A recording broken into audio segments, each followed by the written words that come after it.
사도행전 20장 1절부터 16절까지 말씀을 본문으로 위대한 여정과 럭키라는 제목으로 말씀을 나눌 겁니다. 위대한 여정과 럭키라는 제목으로 말씀을 나눕니다. 우리가 지난주에 에베소에서 있었던 큰 소요에 대해서 이야기를 들었습니다. 아데미, 그 유명했던 여신입니다. 에베소, 그 거대한 신전을 만들게 했던 그 종교적인 힘이 있는 그곳, 그 에베소를 바울이 흔들어 놓습니다. 바울과 에베소 교회가 결국 흔들어 놓죠. 사람들은 어쩔 줄 모르고 그 혼돈 가운데 하나님의 능력 앞에 그냥 두렵고 하나님의 능력 앞에 어쩔 줄을 몰라 합니다. 에베소에서 바울이 오랫동안 있었어요. 근데 이제는 떠나야 됩니다. 소요가 많고 또 에베소에만 있을 수 없습니다. 바울이 19장에 보면요, 로마도 가겠다고 작정을 하기 시작해요. 로마에 가겠다고 작정하기 시작한 건 많은 사람들이 마술책을 불태웠을 때입니다. 마술책을 불태우는 것 보고 하나님의 놀라우신 능력이 나타나는 걸 보고 바울이 어쩌면 용기를 얻었어요. 이제는 로마로 가야 돼요. 이제는 로마로 가야 됩니다. 바울이 로마로 갈 결정을 합니다. 그러니 이제 로마로 가기 전에 꼭 들려야 될 때가 있어요. 예루살렘으로 가야 합니다. 오늘 보면 제일 마지막 16절에 보면 오순절 안에 예루살렘에 이르려고 급히 가민이라. 로마에 가겠다는 생각이 이제 들고요. 그리고 그것 로마로 가기 전에 예루살렘에 가야 된다는 바울은 계획이 섰습니다. 그런데 바로 예루살렘으로 갈 수는 없어요. 왜냐하면 교회들에게 어쩌면 작별 내지는 마지막으로 자기가 세웠던 여러 교회들을 돌아보아야 될 필요가 있습니다. 그래서 오늘 우리가 읽은 본문 20장 1절부터 6절까지 그리고 중간에 잠깐 뛰고 13절서부터 16절까지는 바울이 그냥 정신없이 이전에 다녔던 교회들을 훅 한 바퀴 도는 이야기입니다. 에베소는 어디냐면은요, 그 이쪽 지중해 동쪽입니다. 그 팔레스타인에서 위쪽으로 수리아 지역이에요. 지금 터키 아래쪽입니다. 그 에베소에서 떠나가지고요, 저쪽으로 마게도냐로 갑니다. 그리스죠. 그리스 북부로 가서 그리스 남쪽으로 내려갔다가 다시 또 지중해를 끼고 휙 돌아오는, 이제껏 바울이 다녔던 거의 대부분의 교회들을 한 바퀴 쭉 돌고 싶어합니다. 뭐 때문에 그러냐면 바울은 여러 말로 제자들에게 권하기 위해서입니다. 제자들에게 권하고 싶어요. 권한다는 말은 무슨 뜻이냐면요, 파라칼레오입니다. 옆으로 칼레오, 부르는 거예요. 교회마다 가서 사람들을 옆으로 이렇게 불러 모으고 싶어요. 불러 모은다는 이야기는 어쩌면 잘못된 것들에 대해서 이렇게 해야 된다고 권면하는 뜻도 있고요. 그리고 또 격려하는 의미도 있습니다. 여러분들 미식축구 좋아하시나요? 미식축구 보시면 이제 하나 플레이가 끝나고 나면요, 다들 모입니다. 쿼터백이라고 그 녀석이 이렇게 탁 하면요, 등치 큰 녀석들이 쭉 모여요. 가까이 모으죠. 쿼터백이 불러요. 그럼 다 모입니다. 허드럽을 하죠. 허드럽을 하면 거기서 잘못된 플레이에 대해서 질책도 하고, 아니면 또 우리 할 수 있다고, 우리 10야드 갈 수 있다고 사람들을 격려도 해요. 파라칼레오, 어쩌면 권한다는 이야기는 그렇게 불러 모은다는 이야기입니다. 교회가 모이기를 힘쓰는 이유는 그냥 모여서 세를 과시하려고 하는 것도 아니고요, 모이기를 힘쓴다는 건 파라클레오예요. 곁으로 불러들여서 우리가 잘못한 것들이 있으면 다시 한번 그것에 대해서 확인해야 되고요, 또 우리가 해야 되는 일들에 대해서 분명히 그 비전을 함께 보아야 되고, 또 그 일을 우리가 서로 할 수 있도록 서로를 격려하는 시간이 필요합니다. 믿음의 사람들, 하나님의 은혜를 주셔서 하나님의 보좌 앞으로 나아갈 수 있어요. 하나님의 보좌 앞으로 나아가는 새 삶을 우리에게 주셨는데, 새 삶을 살아가는데 그냥 혼자는 안 됩니다. 왜 교제가 중요하냐면 우리가 파라칼레오, 같이 불러 모아서 서로 허들업하는 시간이 필요하기 때문입니다. 구역의 모임들을 여러분들 즐거워하셔요. 구역은 미식축구식으로 말하면 허들업하는 거예요. 함께 모이는 거예요. 가까이 옆으로 불러들여서 권면하고, 그 다음에 격려하고, 위에서 기도하고, 그 다음에 또 함께 달려나가기 위해서 그 일을 합니다. 바울이 그 일을요, 그냥 짧게 하는 게 아니에요. 온 지중해를 다 돌아다니며, 배 타고 돌아다니고, 또 정신없이 뛰어다니며 그 일을 합니다. 오늘 이 짧은 본문 안에서 바울이 지났던 길들은 1000km가 넘을 겁니다. 1000km가 넘는 길들을 바울은 배로, 그리고 또 그냥 다리로 걸어서 그 길을 걸어갑니다. 바울은 늘 이렇게 열심으로 살았던 사람입니다. 사도행전을 보면 사도행전이라는 초대교회 성령의 사람들이 어떻게 예수 그리스도의 뜻을, 하나님의 나라를 위해서 살아갔는지를 우리에게 보이는데, 그 그림의 한 중심에 바울이 있어요. 바울을 보라는 거죠. 바울을 보랍니다. 성령 충만한 사람이, 그리고 예수님의 사명을 감당하는 사람이 어떻게 사나 보래요. 오늘 우리가 20장을 읽으면서 보여지는 건 바울이 열심으로 달려가고 있는 바울이 보입니다. 바울은 어쩌면 처음서부터 그렇게 살았는지도 몰라요. 다메섹으로 예수 믿는 사람들, 유대교에 반항하는 사람들, 그 사람들을 잡기 위해서요, 바울은 이전에 사울이라는 이름을 가지고 다메섹까지 달려가던 사람이에요. 달려가던 바울은 이제 여전히 달립니다. 사명을 위해 달려요. 빌립보에서 내가 표대를 향하여 달려간다는 이야기는 어느 날 갑자기 나온 이야기는 아닙니다. 바울은 늘 달리고 또 달렸던 사람입니다. 오늘 우리가 성령 충만 기도회로 모였습니다. 여기 우리 모인 우리들이 어쩌면 바울처럼 원래 달리기를 좋아하는 사람들, 원래도 그렇게 달리고 열심으로 살지 않았던 사람들이 있을지도 몰라요. 하지만 오늘 이 사도행전을 우리에게 보여주시면서 우리에게 도전하는 말씀은 바울처럼 달려가기를, 바울처럼 사명을 위해서 멈추지 않는 사람 되기를 우리에게 지금 요구하고 계시는 겁니다. 성령 충만으로 그 일 하실 수 있어요. 내가 원래도 부지런하고 열심히 달렸던 사람들이라면 성령의 충만한 가운데 하나님께서 또 능력 주셔서 하던 일들을 더 잘하게 하실 거고, 내가 조금은 게으르고 내가 주저앉아 있었던 사람일다 할지라도 성령의 권능, 그 능력이 우리로 하여금 달리게 합니다. 오늘 여기 있는 모두는 이 꿈들을 함께 꾸시기를 바랍니다. 지중해 연안으로 배를 타고 아니면 걸어서라도 내 사명을 위하여 열심히 걷고 달리는 그 바울. 그래서 우리 모든 젊은이들 아니면 연세 많은 이들 누구라도 멈춤 없이 달려가는 이 일을 감당해 나가기를 주의 이름으로 축원합니다. 오늘 본문이 우리에게 보여주는 건 그거예요. 바울은 멈추지 않습니다. 계속해서 그 일을 합니다. 가면서 하는 일이 뭔지를 보여줘요. 허드럽이에요. 계속 모여서 권면하고 격려하고 그리고 일으켜 세우는 생명의 일을 바울은 합니다. 오늘 바울이 열심히 달리는 일들도 보이지만 사실은 또 하나 보이는 것이요, 우리의 인생에 대해서 어떤 그림 하나를 그려줍니다. 뭐냐 하면 바울은 계속해서 다녀요. 여행합니다. 긴 여행길 계속해서 지나가죠. 어디를 가고 또 어디에 머무르기도 하고 어디를 지나치기도 합니다. 바울의 삶을 여행 이야기로 우리에게 전해주고 있어요. 사도행전 전체가 그래요. 사도행전 전체는 다 여행 이야기입니다. 교회는, 그러면 그리스도의 사람들은 어떻게 살아가는 겁니까? 우리는 여행하면서 살아갑니다. 우리는 여행하는 사람들이에요. 우리의 여행의 이야기는 어쩌면 위험 가득하고 그리고 어려움 많아도 그건 모험의 시간이고 또 눈물 많아도 환희의 시간입니다. 우리는 여행하는 여행자들입니다. 우리는 여행자들이요. 시간 여행자, 시간 여행합니까? 아니, 우리의 인생은 누구라도 특별하게 과거로 왔다 갔다 하는 시간 여행자, 그런 사람들 아니어도 우리의 삶은 여행하면서 살아가는 삶입니다.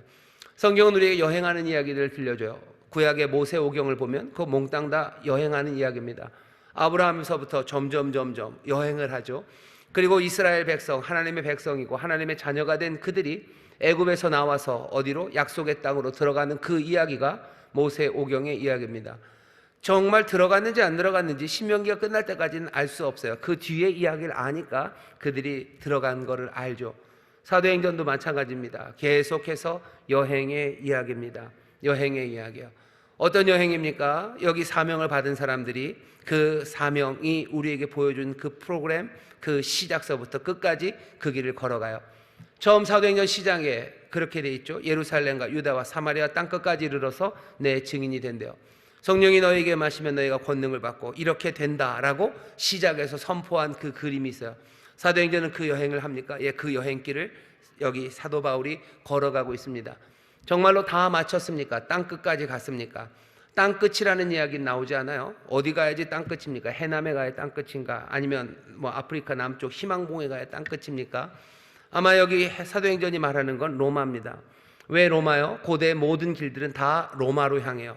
모든 길은 다 로마로 갑니다. 그러니 또 모든 길은 로마에서부터 시작돼요. 복음이 로마로 들어갔다는 건 결국 세상 모든 곳으로, 다른 모든 곳으로 가게 된 겁니다. 다 간 거예요. 로마까지 갑니까? 결국 바울은 로마까지 갑니다. 사도행전의 이야기는 그렇게 여행의 이야기예요. 여행의 이야기를 우리에게 들려주면서 우리에게 오늘 이 저녁에 해주는 말씀은 우리도 인생 여행처럼 살아갈 겁니다. 우리의 처음에 시작이 있었어요. 그리고 우리의 끝이 있을 겁니다.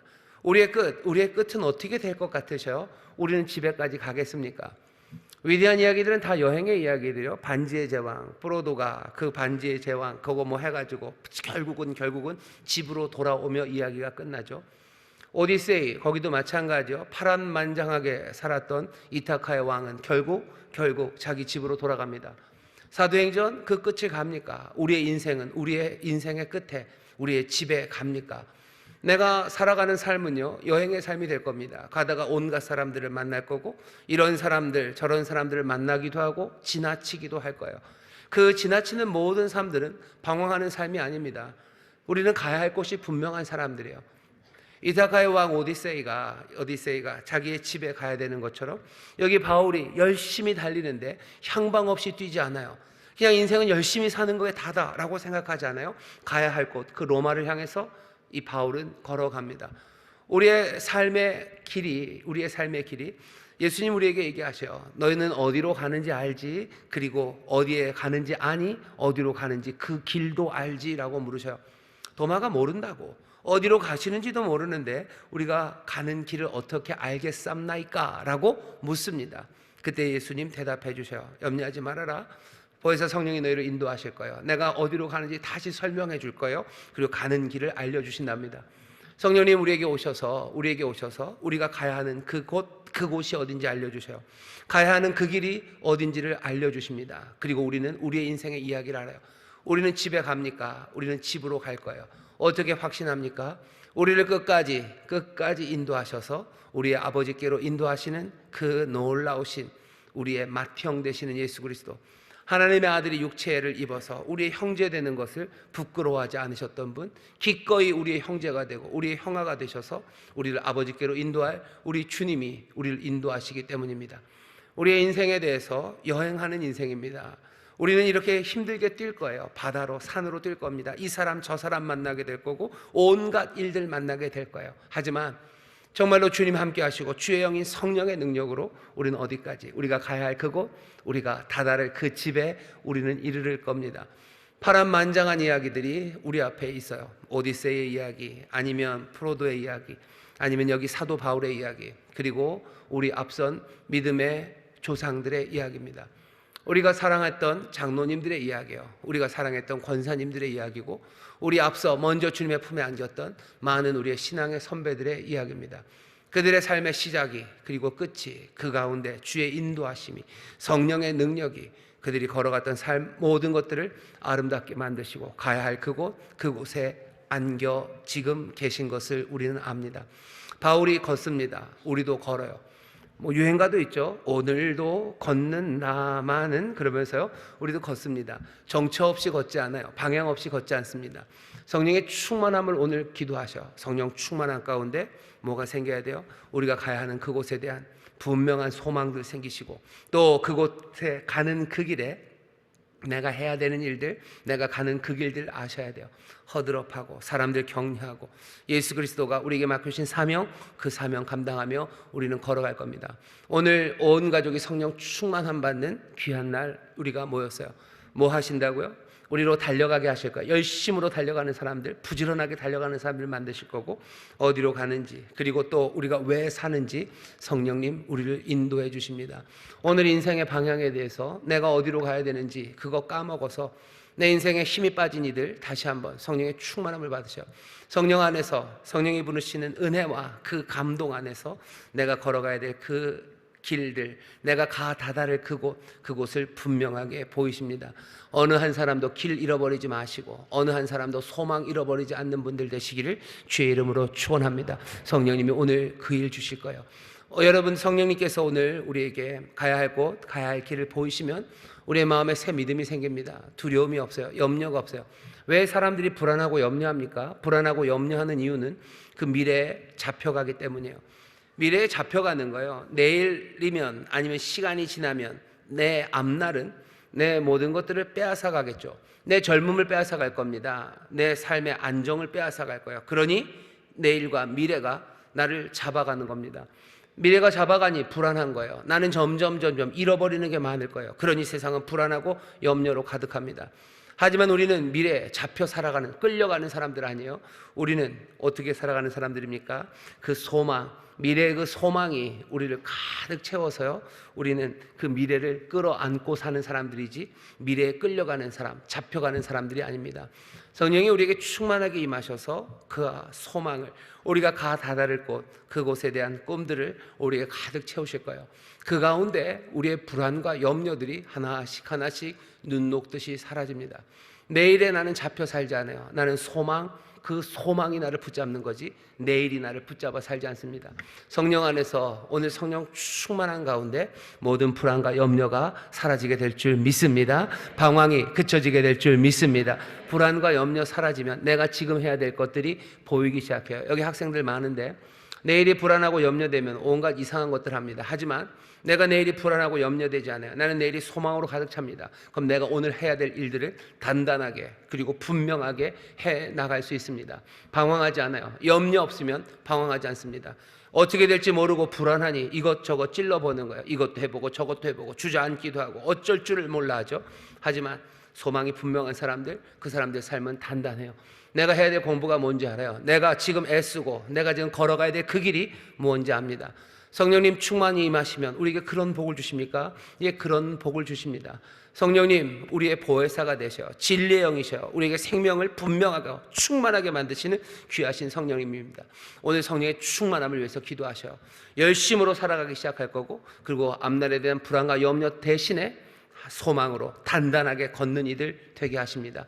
기도하는 가운데 하나씩 하나씩 내 불안과 염려가 사라지는 그 복을 누리게 되시기를 주의 이름으로 축원합니다. 옆에 있는 분들에게 얘기하죠. 오늘 밤 내 불안과 염려가 사라집니다. 오늘 밤 내 불안과 염려가 사라집니다. 불안과 염려가 사라집니다. 또 얘기하죠. 불안과 염려가 사라지니 내 삶은 단단하게 걸어갈 거예요. 내가 해야 할 일을 깨닫게 하십니다. 옆에 있는 분들에게 서로 허드롭 하시는 거예요. 서로 격려하십시오. 오늘 밤 내가 할 일을 깨닫게 하십니다. 오늘 밤 내가 할 일을 깨닫게 하십니다. 아멘, 아멘. 성령께서 그 일을 하십니다. 성령께서 불안과 염려 대신에 내가 오늘 해야 될 일들 소망 가운데 할 수 있도록 우리를 도우셔요. 바울은 지금 그 소망으로 이 길을 힘차게 달려가고 있습니다.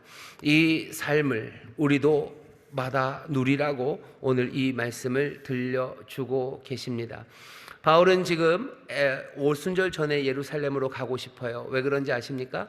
왜 오순절 전에 그렇게 가고 싶어요? 오순절은 유대인들에게 있어서 원래는 하나님이 주신 풍성한 열매를 하나님 앞에 드리는 어쩌면 일종의 추수감사의 시간입니다. 거둔 것들을 하나님 앞에 드리는 시간이에요. 예루살렘으로 가기 위해서 여기 4절에 보면요, 여러 지역에서 있는 사람들, 이 사람들을 만나서 함께 가려고 합니다. 적어도 7명이요. 여러 지역에 있는 교회 대표들 7명을 바울이 모아서 지금 예루살렘으로 가려고 해요. 여기 지금 누가가 왜 그런지를 명확하게 얘기하지 않지만 뒤에 있는 여러 서신서들을 보면 바울은 지금 이 사람들과 함께 뭘 가져가요? 돈을 가지고 갑니다. 여러 지역에서 모은 헌금이에요. 예루살렘 교회를 돕기 위해서 많은 헌금들을 모았어요. 그거 들고 여기 있는 교회 대표 7명과 함께 예루살렘으로 언제? 오순절 전에 가고 싶은 거예요. 오순절 전에 가고 싶어요. 왜?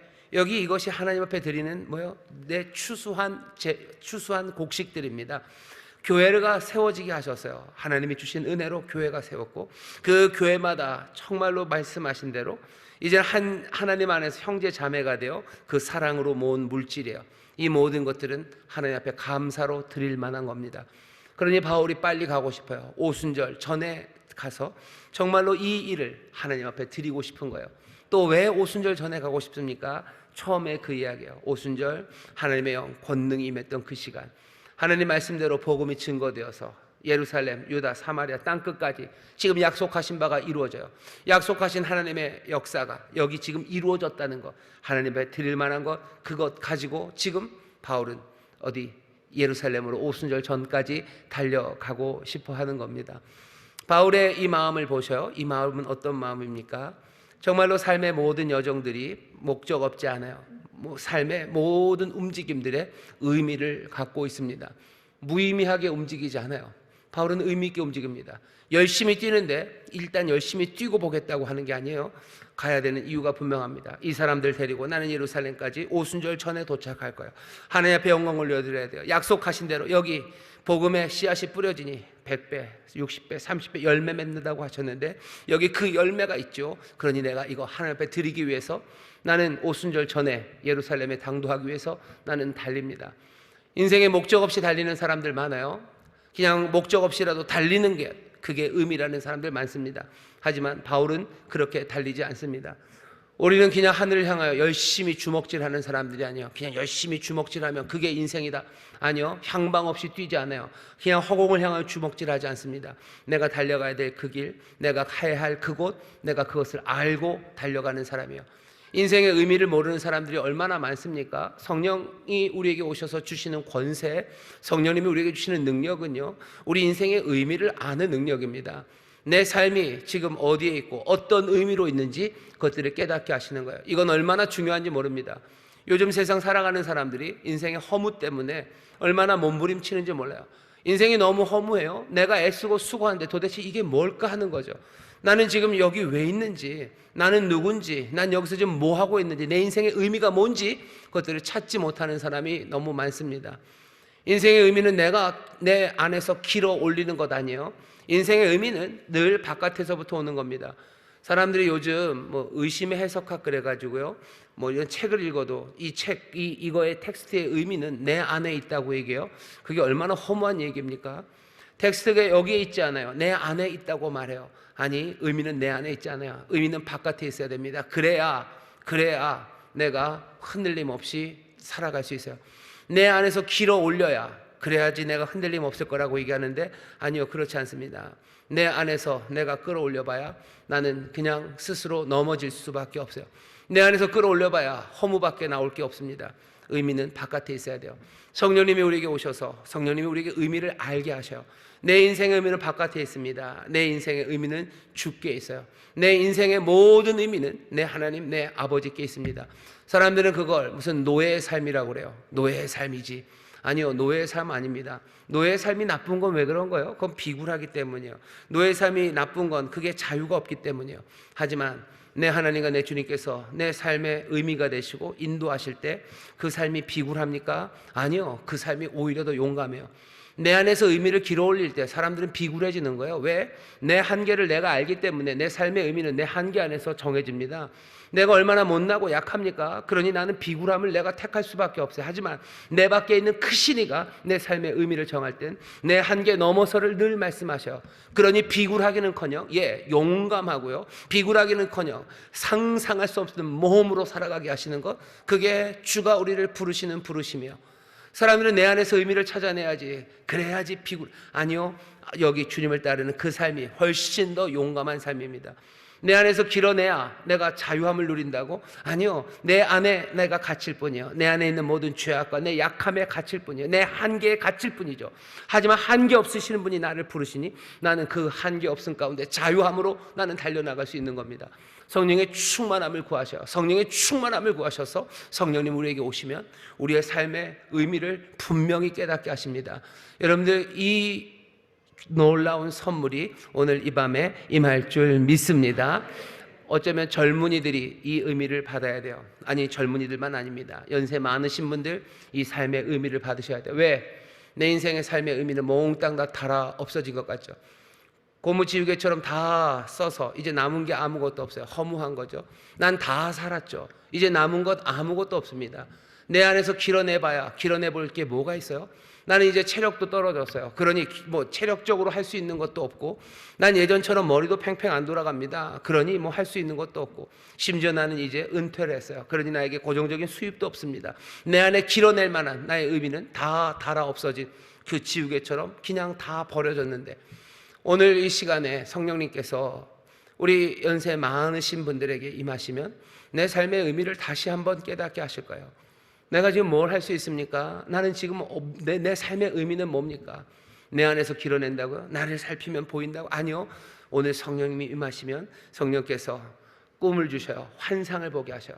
젊은이만 아니요, 나이 많은 사람에게도 꿈과 환상을 주십니다. 오늘 이 귀한 꿈과 환상, 삶의 의미가 우리에게 임하는 귀한 은혜 누리게 되시기를 주의 이름으로 축원합니다. 주의 이름으로 축원합니다.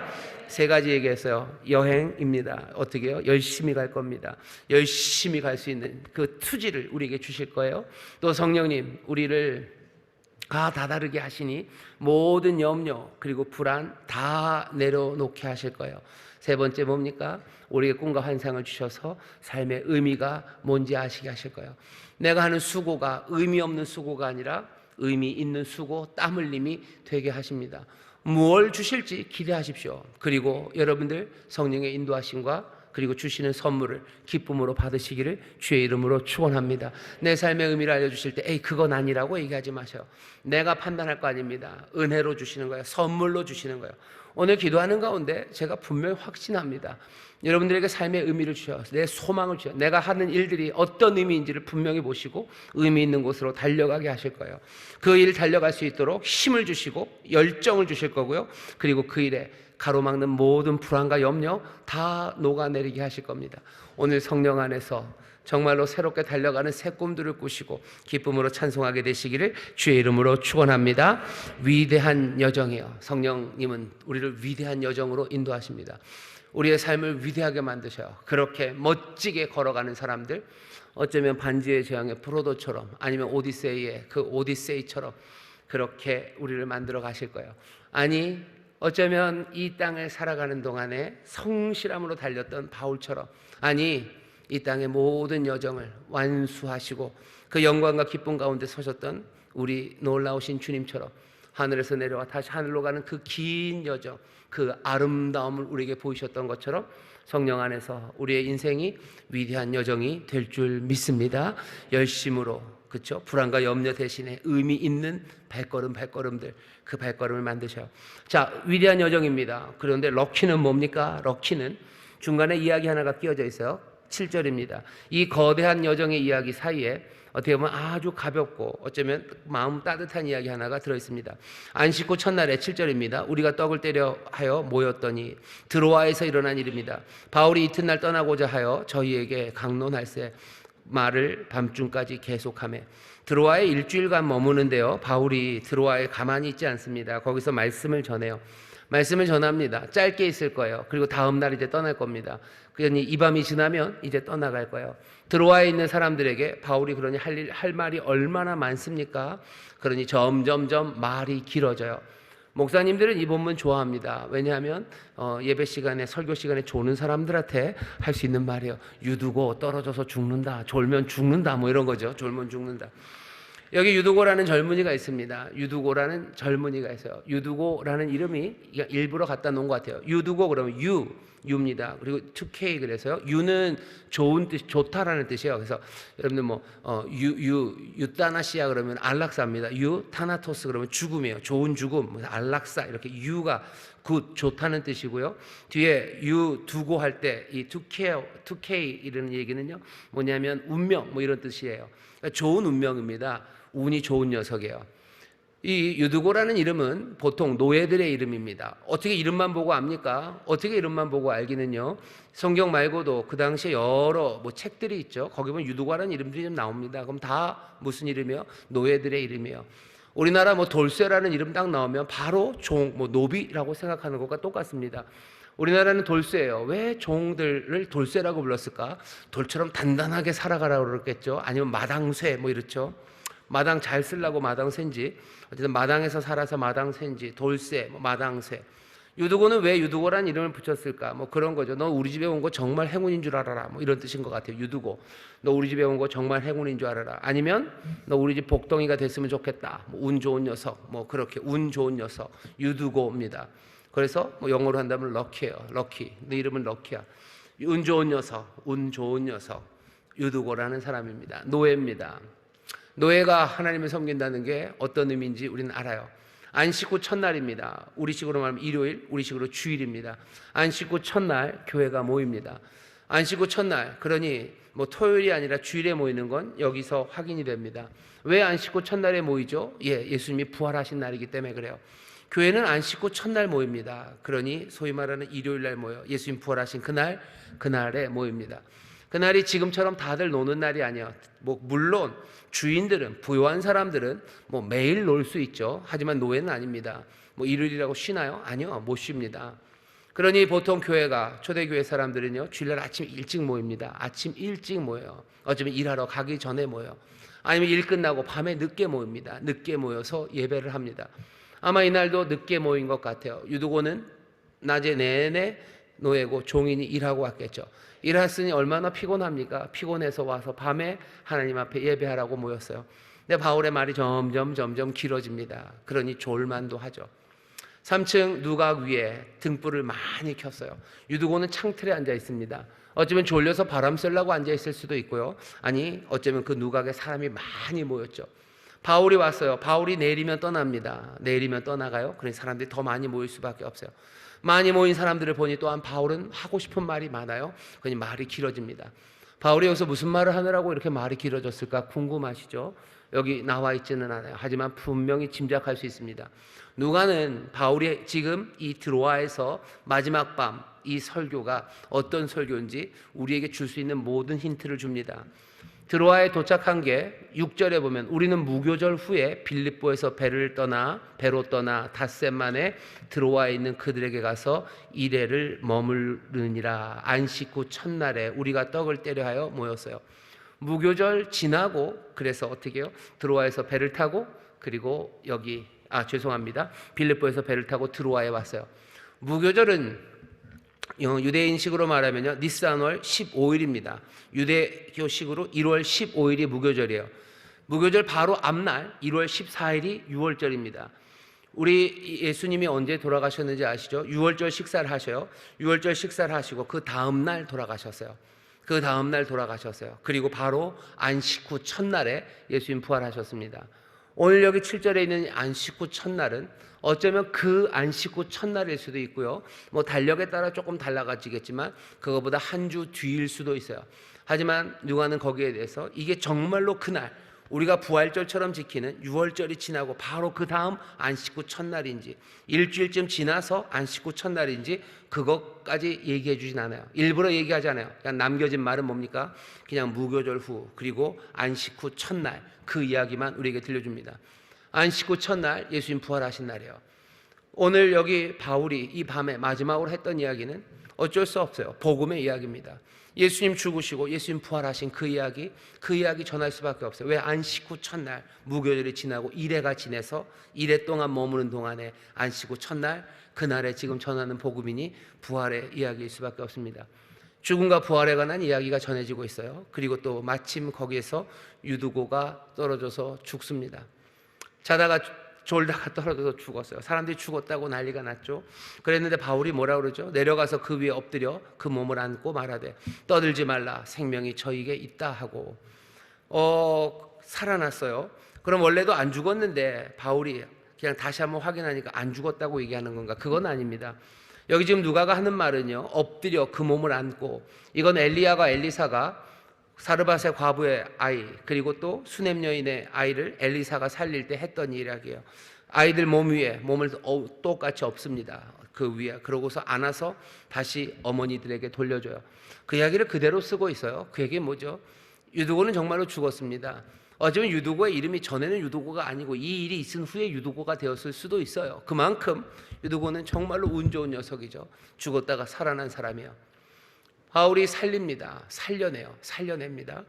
오늘 여기 분명히 전해지는 메시지는 부활의 메시지예요. 그리고 정말로 유두고를 살려냅니다. 위대한 여정이에요. 그리고 그 위대한 여정 딱 한가운데 이 이야기를 집어넣어놔요. 무슨 얘기입니까? 우리가 정말로 성령 안에서 열심히 삶의 의미를 따라 그리고 염려와 걱정 없이 내가 해야 되는 일들을 달려가요.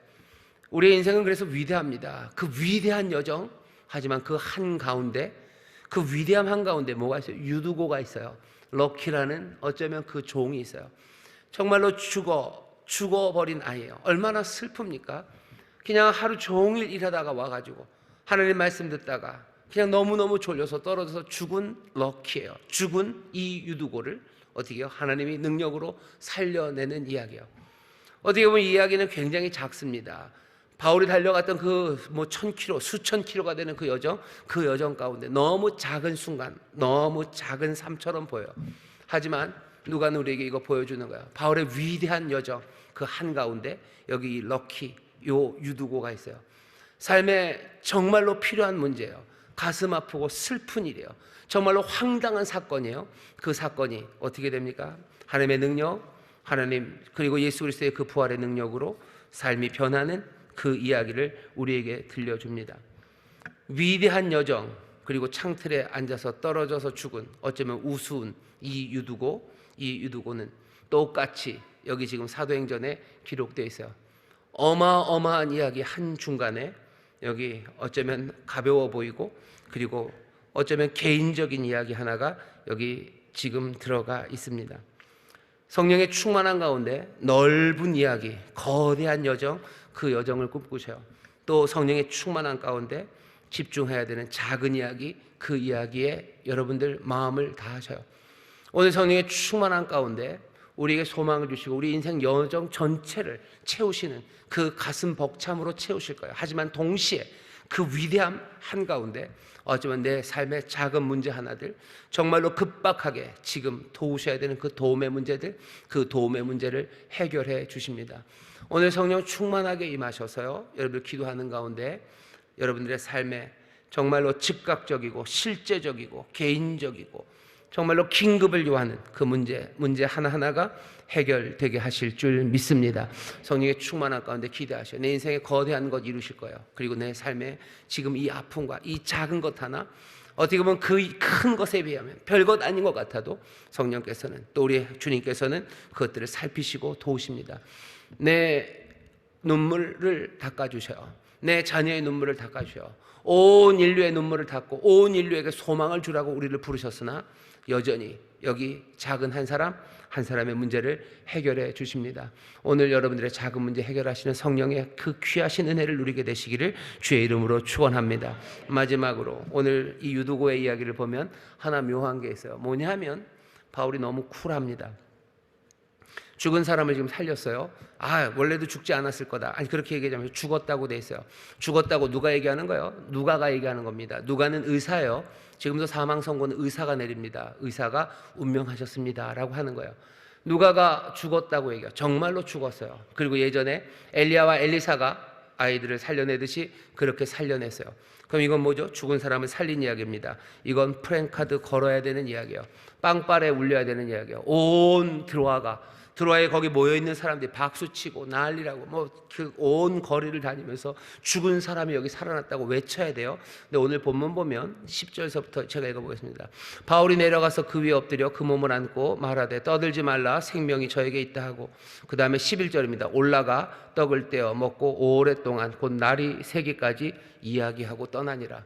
아무 일도 없었던 것처럼 별것 아닌 양 다시 올라가서 떡을 뗍니다. 예배일 수도 있고요, 함께 음식을 나누는 것일 수도 있고, 또 밤이 새도록 이야기합니다. 강론하는 이야기예요. 예수의 부활에 대해서, 또 복음에 대해서 허드럽하고서 다시 격려하고 또 권면하는 그 이야기들 해요. 죽은 사람 살려낸 이야기는 어디 갔어요? 이게 진짜로 별게 아닙니까? 누가도 알아요. 이게 별게 아닌 게 아니에요. 근데 누가는 별게 아닌 것처럼 우리에게 지금 보여주는 거예요. 그냥 은근히 그냥 슥 지나가는 것처럼 보여줍니다. 다시 돌아보면 깜짝 놀라요. 이게 이렇게 지나갈 일인가? 지나갈 일 아니죠. 근데 지금 지나가는 것처럼 우리에게 보여줍니다. 기적이 대단합니다. 이 기적은 대단한 일입니다. 하지만 누가는 지금 여기서 우리에게 다른 걸 보여주려고 하는 거예요. 기적 대단합니다. 죽은 사람이 살아나는 거 일상의 일 절대로 아닐 겁니다. 하지만 어쩌면 유두고가 부활하는 것보다는 무엇이 더 중요합니까? 부활하신 예수 그리스도가 더 중요하기 때문이에요. 그리스도의 공동체, 우리의 특징, 우리의 어쩌면 우리가 가진 가장 자랑할 만하고 우리의 본질은 어쩌면 유두고의 부활이 아니라 부활하신 예수 그리스도입니다. 우리의 삶에서 죽은 사람이 살아나는 것보다 부활하신 예수 그리스도, 그것이 우리의 삶에 훨씬 더 중요합니다. 훨씬 더 우리의 힘이 됩니다. 기적이 분명히 능력이 돼요. 뭔가 우리를 뜨겁게 만듭니다. 하지만 정말로 우리의 소망이 되는 건 부활한 유두고가 아니라 부활하신 그리스도셔요. 유두고의 부활은 그럼 뭡니까? 하나님이 주신 귀한 선물이죠. 우리의 삶에 하나님이 기적을 이루십니까? 예, 기적을 이루십니다. 그리고는 어떻게 하셔야 돼요? 여러분들 그냥 아주 스무스하게 하나님의 말씀, 그 말씀으로 움직여 가셔야 합니다. 부지런히 복음 주변으로 모여야 돼요.